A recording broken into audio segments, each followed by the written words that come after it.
အလွန်စိတ်ဝင်စားစရာကောင်းပြီးတော့အချိန်ဝါကြီးတဲ့ပညာရဲ့တစ်ခုဖြစ်ပါတယ်ကျွန်တော်တို့နာမည်တစ်ခုကိုလေ့လာကြည့်အောင်သူ့ရဲ့လာပြီးတော့မေးတဲ့အချိန်က9:50ပါကျွန်တော်တို့ technique အရ9:3နာဖြစ်တဲ့အတွက်ကြောင့်မလို့ past time ရဲ့နာနေရာကိုကြည့်ရပါမယ်။ past time ကတနင်္ဂနွေပါ။အဲကြတော့နာနေရာဆိုတော့ဗုဒ္ဓဟူးတိုင်ပေါ့လေ။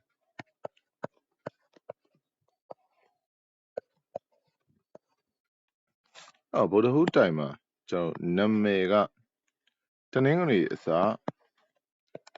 တနင်္လာအဆုံးနာမည်ပါ။ကျွန်တော်ကြည့်ရအောင်ခင်ဗျာ။တနင်္ဂနွေကနေပြီးတော့တနင်္လာကိုဆင်းတဲ့ကျိုးကပုတ်တင်ကျိုးလို့ခေါ်ပါတယ်။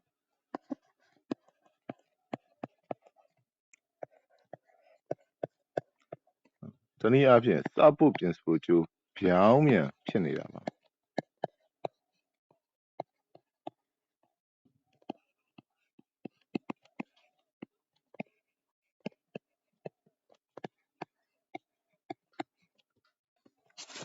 ကျိုးကပြောင်းပြန်ဖြစ်သွားပြီဆိုလို့ရှိရင်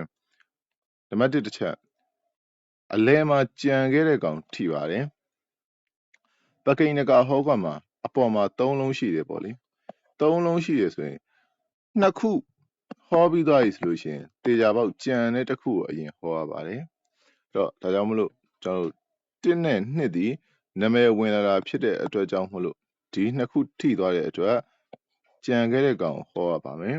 စားဖို့ပြင်ဖို့ကြိုးဒီအတဲ့ဆိုရင်ကောင်းပြီးတော့ပြောင်းပြန်ဆိုလို့ရှိရင်ဖြက်စီးပါတယ်ဒါကြောင့်ကြာသာပရိနဲ့ပတ်သက်တဲ့ပါဖပပမနန်တွေဟာဖြက်စီးခံရပြီးတနည်းအားဖြင့်အကောင်အစိုးမှာအစိုးတွေဖြစ်ပြီးအဲဒါကြတော့ပဖြစ်တဲ့ပေါင်ဘဖြစ်တဲ့ဘိုက်မှာဝေဒနာဖြစ်မယ်ဆိုတဲ့ဟောကွက်ထွက်လာပါတယ်ဟုတ်ရိုးရိုးရှင်းရှင်းလေးပါပဲအရန်ကြီးမခတ်ပါဘူးပြန်ပြီးတော့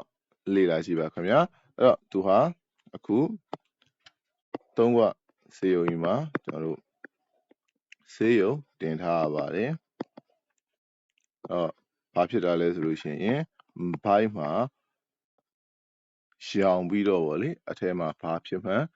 မသိသေးပါဘူးကျွန်တော်တို့ဆရာဝန်ကတော့မသက်သာလို့ရှိရင်ခွဲရမယ်ဆိုတဲ့အနေအထားမှာရှိနေပါတယ်အဲ့တော့ဟောကွက်ယူဆချက်ကတော့ရှင်းရှင်းလေးပါဗုဒ္ဓဟူးတိုင်မှာစားဖို့ပြင်ဆင်ဖို့ကြိုးပြောင်းပြန်ဖြစ်တဲ့ကြောင့်မလို့ခြားမှာကြံခဲ့တဲ့တစ်လုံးနဲ့ကြံခဲ့တဲ့ကောင်ဖြည့်ဆည်းခံရတယ်အဲ့ဒီကောင်ကိုအရင်ဟောတယ်ဆိုတော့စားဖို့ပြင်ဆင်ဖို့ကြိုးအကောင်းဆိုလို့ရှိရင်တဲ့ဆိုလို့ရှိရင်ကောင်းတယ်ပြောင်းပြန်ဆိုလို့ရှိရင်စိုးတယ်လို့ပြောတဲ့အခါမှာကြာသာပတိနဲ့ပတ်သက်တဲ့ဟာဒီကောင်းတာမဟုတ်ဘဲနဲ့ဆိုတာဖြစ်သွားပါတယ်ဒါဒီကျွန်တော်တို့ basis ယူဆချက်သာဖြစ်ပါတယ်အဲ့ထက်ပိုပြီးတော့မြင့်တဲ့ယူဆချက်တွေဆက်ပြီးတော့တွေးခေါ်လို့ရပါသေးတယ်ခင်ဗျာ